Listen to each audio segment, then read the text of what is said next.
অনেকে জানতে চান আমাদের উধিয়া প্রজেক্ট কোথায় কোথায় আছে। বাংলাদেশের প্রায় 17টি জেলায় উধিয়া প্রজেক্ট চলে।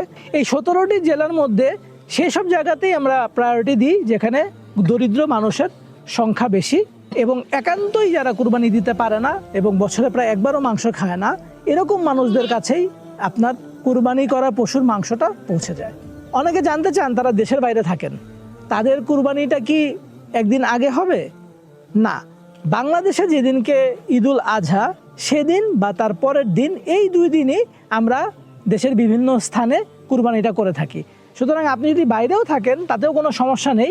আপনার উধিয়ার গোশত কোথায় কারা পেলেন, ঈদুল আজহার দিন বা তার পরের দিন কুরবানি করার পরে আমরা ক্রেতাদের জানিয়ে দিই যে আপনার কুরবানিটা সম্পন্ন হয়েছে।